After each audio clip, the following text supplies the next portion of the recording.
Hello, everyone. Thank you for signing in today. My name is Diego Fleitas. I am a graduate student at the University of Mississippi in the English department, and I am very happy to have with me here Professor Wendy Hyman. This is Hi, part of our Diego. Hi. This is part of our essay interview series where we ask a number of different scholars to choose a work of early modern literature for us to discuss, to take some time to consider not only as a work of literature and how we approach it, but also how we as scholars can approach these texts in the classroom more mindfully and more considerately. And I would like to introduce my guest today. Professor Wendy Hyman is Professor of English and Comparative Literature and Chair of Book Studies at Oberlin College. She is the author of Impossible Desire and the Limits of Knowledge in Renaissance Poetry, editor of The Automaton in English Renaissance Literature, and co-editor of Teaching Social Justice Through Shakespeare, Why Renaissance Literature Matters Now. She co-edited English Literary Renaissance's recent special issue on theorizing early modern fictions and has published over a dozen essays on Shakespeare, lyric poetry, the history of science and technology, and social justice. Current projects include a collaboration with a former student called How to Read Macbeth, a visual learner's companion, and a monograph on epistemologies of wonder and vision in Shakespearean romance called Shakespeare and the Ingenious Machine. And I'm so happy to have you here with me today. I'm so happy to be here, Diego. Thanks for taking the time at the end of a busy semester, and it is really an honor to be part of this series. Absolutely, and it's my pleasure to have some time with you today. Before we move into discussing the work that we have today, I did want to pose, in the spirit of my interlocutor, a content note as well as a brief synopsis of the work that we will be looking at today. Um, Wendy, you've chosen Shakespeare's tragedy Titus Andronicus for us. For viewers who may not know, Titus Andronicus is considered Shakespeare's earliest tragedy. It openly stages traumatic experiences, including bodily mutilation, rape, murder, torture, and systematic anti-Black racism. It is a deeply troubling play that does not flinch in showing how violence, hatred, and manipulation are corrosive. To borrow from my interlocutor's teaching experience, she says that students find Titus Andronicus contains, quote, its own remedy. First, as a revenge tragedy that allegorizes a lust for justice, and second, perhaps even more powerfully, simply as the rare work of literature from any era, willing to display the psychic horror of crimes so often erased, end quote. It is by engaging with these topics carefully and openly that such justice becomes available for recuperation and is the reason why we are here today. Regarding the plot of Titus Andronicus, it is, as I just suggested, considered Shakespeare's earliest tragedy, and it follows the history of the Andronici family or the Andronicus family as they are put against the sort of Roman state apparatus. Titus, at the beginning of the play, is sort of being proposed to become the emperor. He ends up passing this responsibility onto one of the emperor's sons, Saturninus. And there are a series of personal and political upheavals that lead to many of the sort of traumatic events that I've just discussed, including the rape and mutilation of his daughter Lavinia, as well as the murder of many, many people that are involved in this violence. Um, it's truly a stunning work. I almost don't know how to get to the center of it. But I did want to go ahead and start off by thanking you for circulating your chapter, which you contributed in Global Shakespeare and Social Injustice, that is, teaching Titus Andronicus and Ovidian myth when sexual violence is on the public stage, as well as directing me to Lisa Barksdale Shaw's excellent talk available through ACMRS YouTube page on racial justice in Titus Andronicus. So I first wanted to start by thanking you for circulating such excellent materials. Thanks, Diego. Lisa Barksdale Shaw is an inspiration, and there are a lot of really wonderful scholars working on this play today. And I was so glad to be part of that volume as well. So again, thank you. Certainly. So, with your contribution and the contribution of many of the scholars to whom you're alluding, to me, it is becoming more and more apparent of the need to look at this play, to think through this play. So I'm very convinced about its need to be brought up in scholarship and within the classroom, but I did want to take the time to ask you, why did you choose Titus Andronicus for our time today?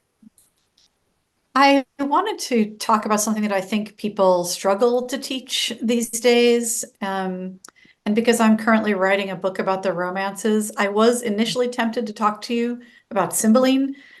There's something about the weird and even reviled plays that feels so fresh. So I knew I was going to choose among those. I love actually what an extreme and outrageous and unflinching play Titus Andronicus is for a number of reasons.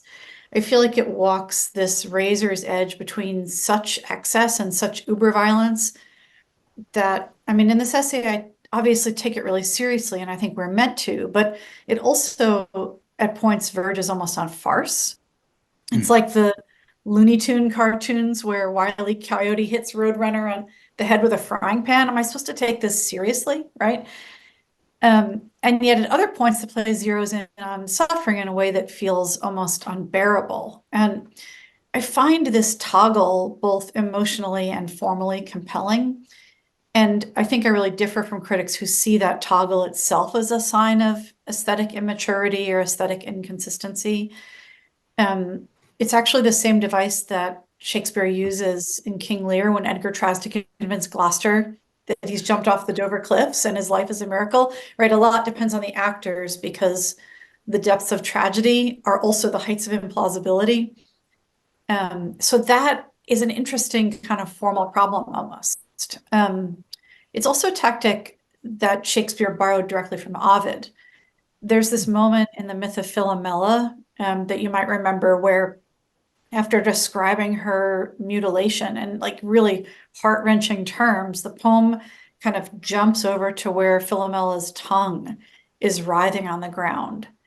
And when I first read this, I was so outraged and disgusted at Ovid's what I thought was cruelty. And now I feel like there's something else that he's up to, which is showing us how, in a sense, to encounter literary materials with different generic frameworks. So look close, it's tragedy, pan the camera back, it's comedy. And Titus Andronicus, I think, achieves some of its interest in complexity because it like cycles through pathos and absurdity, myth and allegory, lyric and epic. It's really literature lovers' literature. It's not just about its subject, but about the resources of art. And at the same time as this essay that you've alluded to reflects on, its concerns are topically pertinent to the world that we're experiencing now. And it's such a great portal for thinking about violence and social justice. Absolutely. No, thank you for that commentary. I'm still sort of meditating upon your point that many critics have tended to approach the work and sort of see the inchoateness, the development of Shakespeare around such complex themes, and they see this transit between hyperbolic, uber violence, like you put it, as well as these very deep, nuanced, and frankly very sincere meditations upon a whole range of subjects you introduce, upon violence, about systemic injustice. It was upon this rereading, because the first time I had encountered the play, that uber violence was the image that stuck with me, and I just thought, my goodness, what an atrocious work. It blows Yeah. you away. How is the image stuck in my mind? I mean, you can't forget it. I think in the same way that a lot of people who like horror movies can't forget. There's a lot of brutality.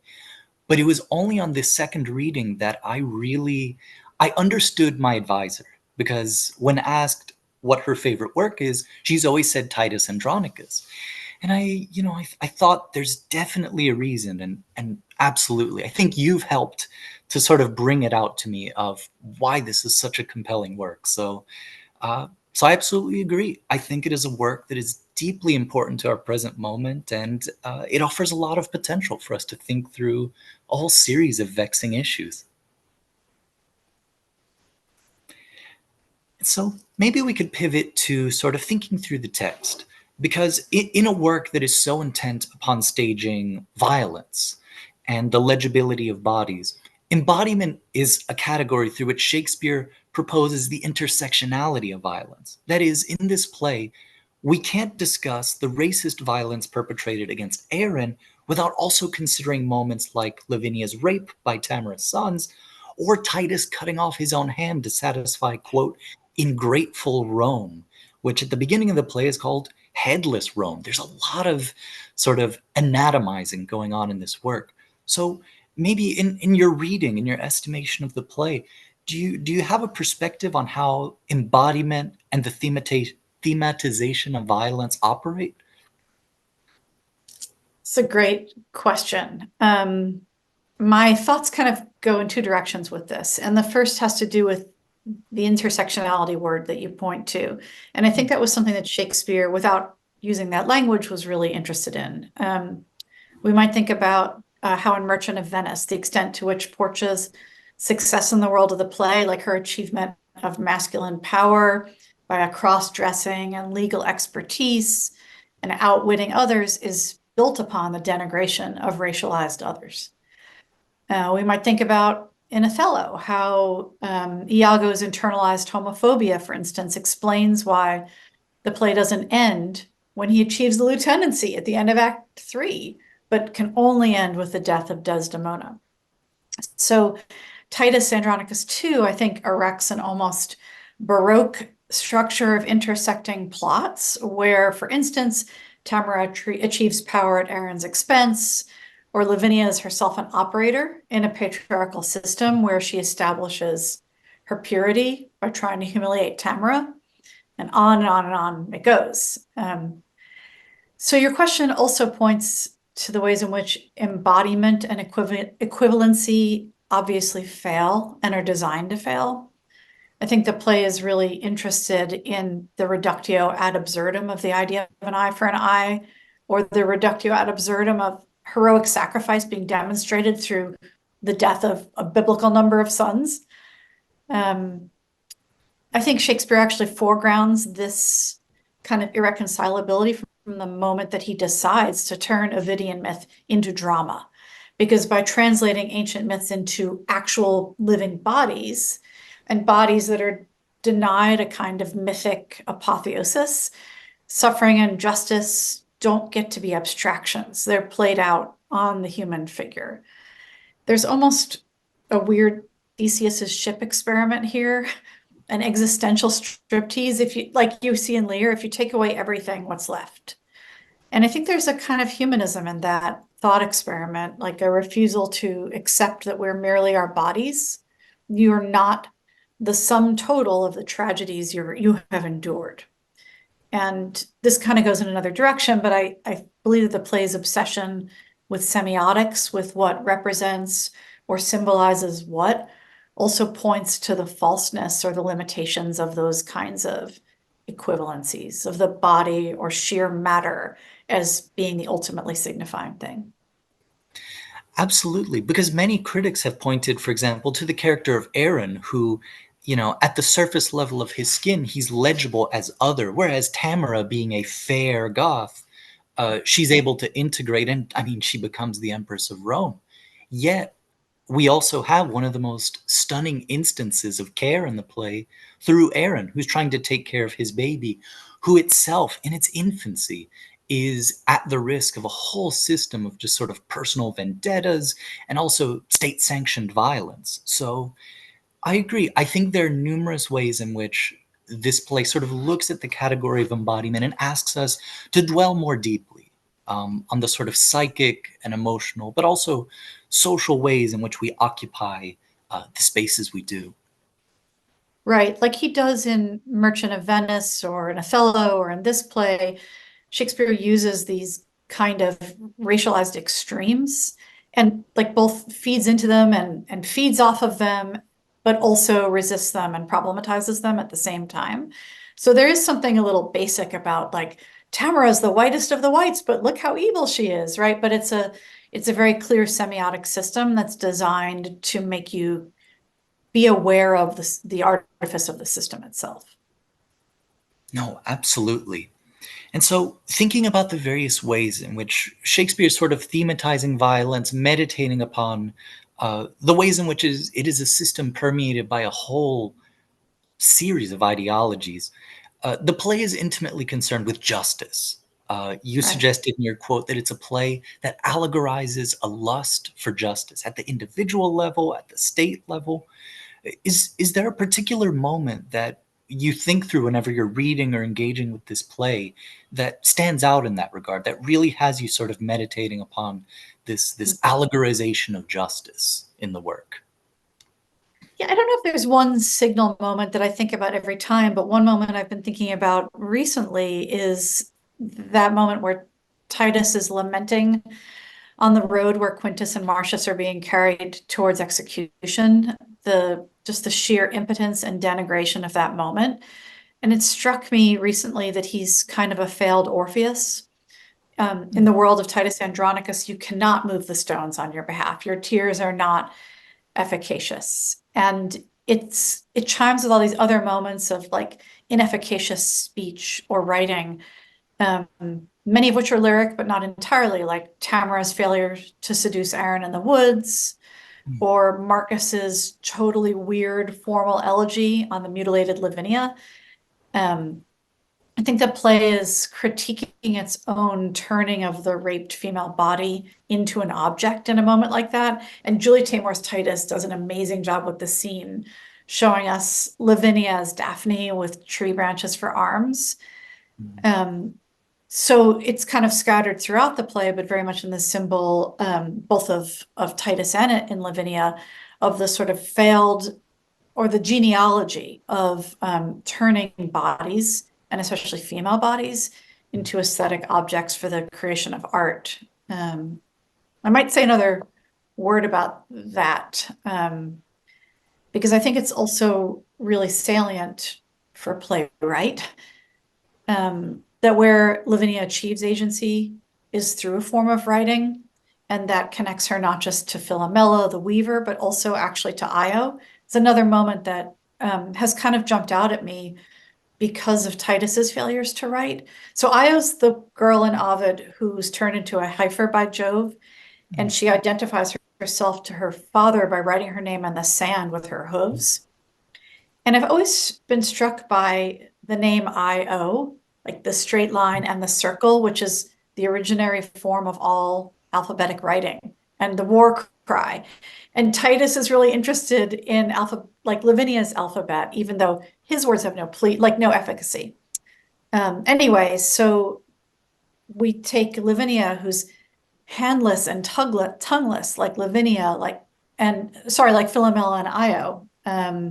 Lavinia is like Lavinia, and she finds a way to assert her personhood and participate in the search for justice by kind of fusing with these mythological figures through the act of writing. It's a little bit circuitous, but there's no other form of agency that's really allowed her. It kind of comes down to just those letter forms. So that's a moment that I've been thinking about, or a pair of moments I've been thinking about a lot. Yeah, you've definitely signaled something very important by bringing up the importance of writing within the work. And you mentioned impotence, and that actually has me sort of rethinking a moment in the play that's always stood out to me, which is in the aftermath of having named her assaulters. This is the moment in which Titus is proceeding through Rome with a whole number of other individuals, shooting arrows into the sky with messages tied upon them to the gods, asking Jupiter, will you requite me? Will you, smite down the people who have created this horrible injustice? Because I cannot trust the state apparatus to do so. I've routinely turned to the emperor and the emperor's agents for any sense of justice, and yet I achieve none. Um, Even Saturninus, who almost sort of mocks this in the act immediately after and says he parades through the streets shooting these, messenger arrows into the sky as if he should say that Rome is filled with injustice, which is deeply ironic. There's, I think, sort of it's stunning how much he lacks self-awareness in that moment, but it's also painful. It's stunning to think about, and that the moment that sort of precipitates a lot of this is it's the act of writing. It's using writing to strike out towards a sense of justice and recuperation. Hmm. Yeah, I think that that moment is another one of those absolutely tragic, also preposterous moments. But it is really signaling that there's a failure on the kind of interpersonal level, there's a failure on the political level, and there's a failure on the supernatural level, that there's no redress that's being provided existentially, and definitely not politically. And again, I think in stripping all of that away, another Theseus ship, there's something that's really laid bare. Like there's no where to go with it. There's no referent outside the world of the play where everything becomes okay. There's a kind of spareness, even in the Baroque excess, that just says, yeah, yep, this is how unfair it is. And there's a kind of stunning bravery in that. It's cruel, but it doesn't allow you to kind of wash your hands of it and say, well, this will all be right if you refer it to the court, or this will all be right if you refer it to the gods. No, it won't be right. Absolutely. And you're pointing to something, in fact, that, as you suggested in your chapter, where you talk about teaching Titus Andronicus, that this is a work that definitely foregrounds all of these various issues. It's unflinching in its depiction of all of these various forms of social injustice, but also just sort of the wrongs that are committed to individuals. Because you state unequivocally in your chapter for Global Shakespeare and Social Injustice that in the classroom, tactical evasions of the topic of sexual violence, like similarly genderly treatments of racism, ultimately privilege the fragility of those who do not want to bear witness. Teachers who care about social justice need to take responsibility for not perpetuating harm by obfuscating its presence. And so I maybe just wanted to ask you about your experiences. You detail them very minutely. Your experiences with this sort of pedagogical, I think, axiom. I think it's very foundational to the way in which we approach teaching in general, but also teaching a work as complicated as Titus Andronicus. So I was wondering if I could solicit meditations on that. Right. I think we can only teach with who we are and where we are. And as we've been discussing this play, I don't know, it might not be a play that everyone feels comfortable teaching. If we really take it on its face, just like if you really take King Lear on its face, there's nothing excluded from its spheres of inquiry, and therefore its kind of direness. I almost read Titus Andronicus in its allegorical excess as a kind of almost oxymoronically realist depiction of suffering as something that's truer than the truth. And it really demands that we don't look away, but you have to be honest with yourself. And what I mean to say is that we're here to teach. So I do ask myself, what is mine to teach? Both what can I teach and what can I teach? Both parts of that. And there are countless ways to teach, just like there are countless ways to parent. And the cause of learning is not advanced if you're putting yourself through the ringer. So you have to be honest with what toolkit you're bringing, and honestly, like where your students are too. I find it energizing to dive into the rec when it's possible. I think that teaching where everyone is comfortable, really comfortable, and no one is stretching, it can reaffirm what you already know. And there's something to be said for the sense of community that that creates. We're living through tough times, but to me, it's the definition of teaching to break open things in new ways. That's what I see as the heart of the endeavor. So where it is naughty and difficult is where there's an opportunity. But you have to really think about laying the groundwork. For instance, this summer, as you know, I'm teaching a month-long class in Italy.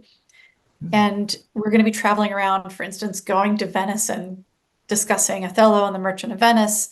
really thinking about what it is about that location that brought these kind of conflicts to the surface. I'm not going to teach Titus Andronicus on this trip because traveling is exhausting because we have fewer hours in seminar and there's less time for me to do the kind of groundwork I would do during the semester. So I really try to gauge where I can push people given the rest of the preconditions that we're living with. Absolutely, thank you. And at least to sort of speak to your experience of bringing students to Venice, as you're suggesting, the idea that we have a whole history of sort of racial and religious segregation that we can point to within that city. We can go to the quarter in which traditionally Jewish people were. Um, so I think just more broadly, the impetus to bring this to the forefront to our students, because by obfuscating it, yes, we do them a disservice. I think being able to openly engage with these texts and their deeply challenging aspects, that's ultimately one of the best things we can do for our students, done responsibly, but done. Yeah. Absolutely. You also detail your pedagogical approach in your chapter, and it seems radically clear to me from it that you care deeply about your students and that your students care deeply about you. They've gained a lot from your teaching. And I was actually sort of wondering about how care towards assignment structure, preparing your syllabus, there's so many foundational ways in which as educators we can approach, even before we're in the classroom teaching the text, dealing with all of these subjects. So maybe could you talk about your method in terms of sort of preparing a course or preparing a lecture for something as challenging as Titus Andronicus, for example? Right. Yeah. I found that there are things that I can do structurally that make it much easier for students to work with me on the hard stuff. So things like creating a community agreement at the beginning of the semester where I don't just supply my rules, but we all agree on the rules of engagement, or things like not just issuing a trigger warning, but actually having a conversation with my students about, frankly, the affordances and the limitations of such a gesture to meta cognitize about that kind of signaling or that kind of framework and what those things give us and don't give us so that we're all looking at it together. And a thing like an assignment structure in which I give them a great degree of agency and choice. This is something I've experimented with a lot over time, but have kind of refined into a method where, especially if I'm teaching material that involves a lot of violence or coercion of any kind, I feel like it's especially important to reaffirm my students' agency and autonomy. So if the passion for justice can be enacted by revenge tragedy, it can also be enacted by our pedagogy and what we do. So in practical terms, all of my classes now involve some degree of student choice. And in this class that we've been talking about, where I teach a number of Shakespeare plays in relationship to Ovidian myths, I actually allow the students to determine up to 60% of the grade themselves. So I require formal essays from each student, but beyond that, the goal is to help them identify their own learning objectives and co-create assignments that will actualize those objectives. So I teach at a small liberal arts college, which frankly affords me the time to do this kind of thing. But even though there's something a little boutique about letting each student choose their own adventure, it actually produces a much more energizing grading experience because I'm not just getting, 20 or 30 or 50 of the same thing.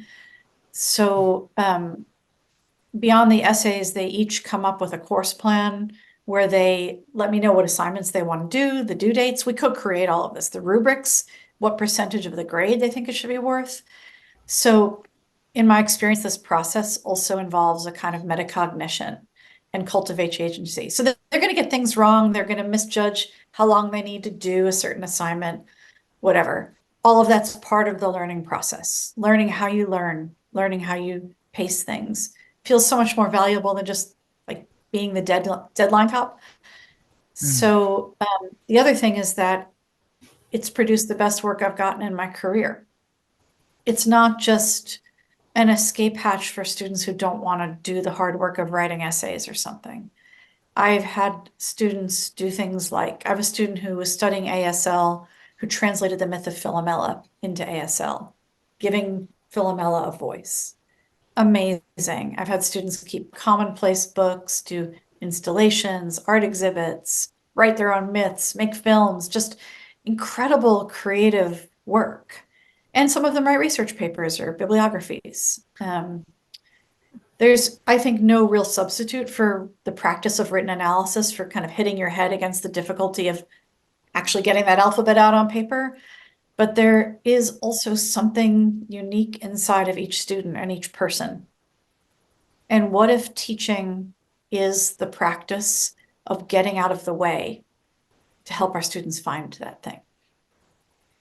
Absolutely remarkable. I mean, you encounter something like Titus Andronicus or Ovidian myth, and verbally there's so much that is stunning there. Thematically, there's so much, and yet every student is always going to interact with those texts on their own terms, on their own times. And I think I'm in agreement with you that allowing students to be able to have the potential to interact with these texts and sort of govern their approach through them, it leads to such marvelous individually important, but also collectively important ways of sort of revivifying these texts, of showing that they really do have deep meaning for the present moment.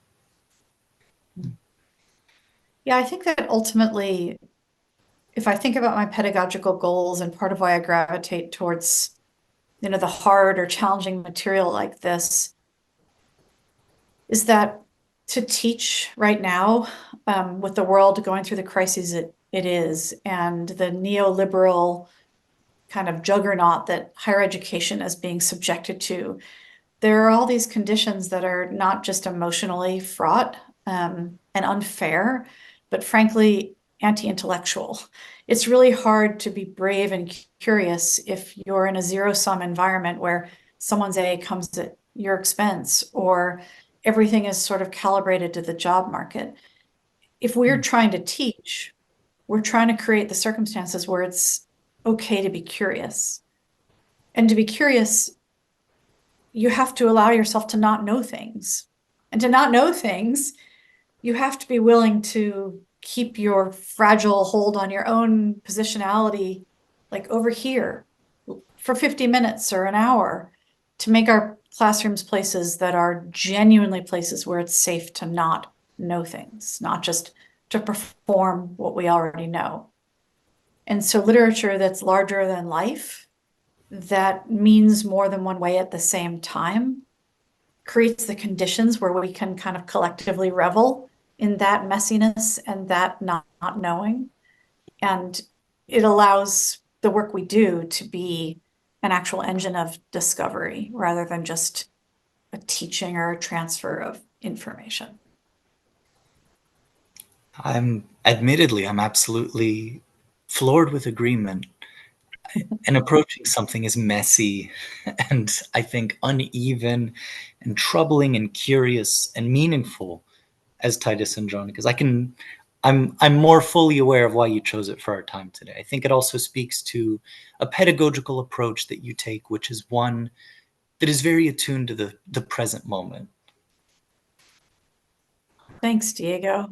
I'm excited for you to be teaching in the world too. Cheers, fingers crossed. All right. Cheers. Well, Fingers crossed. I wanted to thank you for our time today, and yes, I hope you have a lovely day. It's such an honor and such a pleasure to think about Shakespeare with you. Thanks very much for taking the time.